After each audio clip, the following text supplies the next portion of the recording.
अध्यायों में से अध्याय 5 से लेकर 26 तक ही बाली का वर्णन किया गया है। फिर भी रामायण में बाली की मुख्य भूमिका रही है, विशेषकर उसके वध को लेकर। बाली सुग्रीव का बड़ा भाई था और किष्किंधा का राजा था तथा उसे इंद्र का पुत्र भी बताया जाता है। सभी जानते हैं कि ब्रह्मा जी के वरदान के कारण बाली जिससे भी लड़ता था, लड़ने वाला कितना भी शक्तिशाली हो, उसकी आधी शक्ति बाली में समा जाती थी और लड़ने वाला कमजोर होकर मारा जाता था। बाली ने अपनी इस अद्भुत शक्ति के बल पर 1000 हाथियों का बल रखने वाले दुदुम्भी नामक असुर का वध कर दिया था।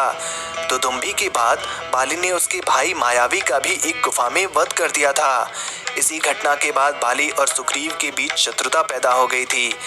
इसी शक्ति के कारण वनराज बाली से युद्ध करने में देव, दानव या मानव कोई भी समर्थ नहीं था।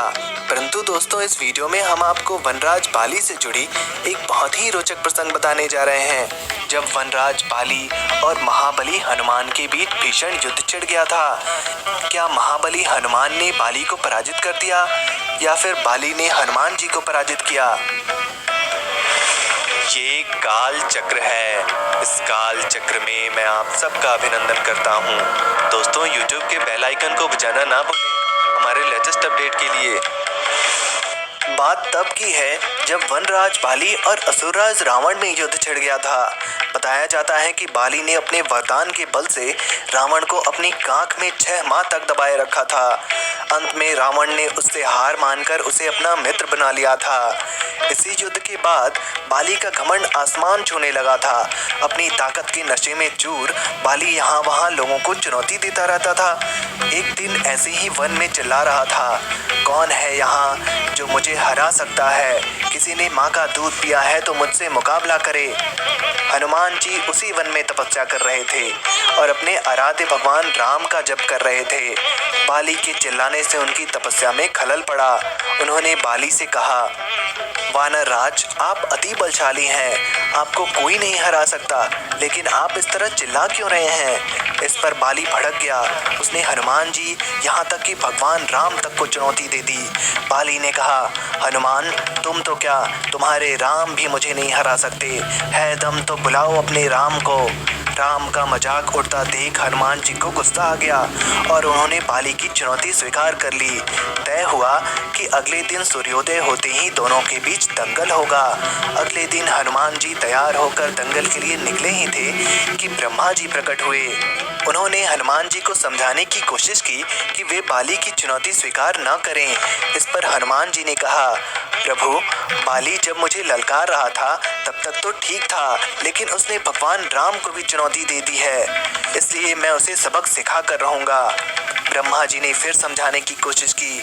हनुमान जी बोले, अगर अब मैं पीछे हट गया तो दुनिया क्या कहेगी? इस पर ब्रह्मा जी ने कहा, ठीक है, आप दंगल के लिए जाओ, लेकिन अपनी शक्ति का 10वां हिस्सा ही लेकर जाओ।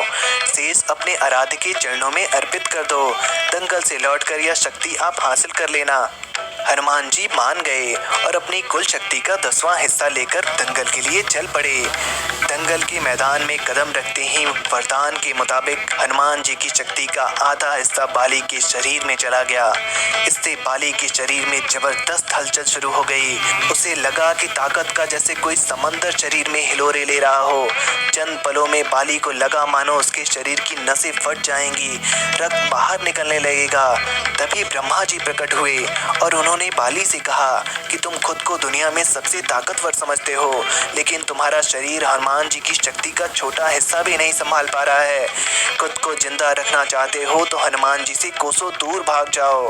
बाली ने ऐसा ही किया और बाद में उसे आभास हुआ कि हनुमान जी उससे कहीं अधिक ताकतवर हैं। उसने हनुमान जी को दंडवत प्रणाम किया और बोला, अथाह बल होते हुए भी हनुमान जी शांत रहते हैं और राम भजन गाते रहते हैं, और एक मैं हूँ, उनके एक बाल के बराबर भी नहीं हूँ और उनको ललकार रहा था, मुझे क्षमा कीजिए प्रभु।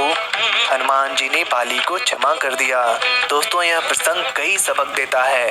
व्यक्ति कितना भी ताकतवर हो जाए, कितना भी धनी हो जाए, कितना भी समर्थवान हो जाए, उसे घमंड कभी नहीं करना चाहिए। दोस्तों, बाली और हनुमान जी से जुड़ी ये रोचक जानकारी आपको कैसी लगी, हमें कमेंट बॉक्स में ज़रूर बताएं और ऐसी ही धार्मिक वीडियोस देखने के लिए हमारे इस चैनल को को सब्सक्राइब जरूर करें। धन्यवाद।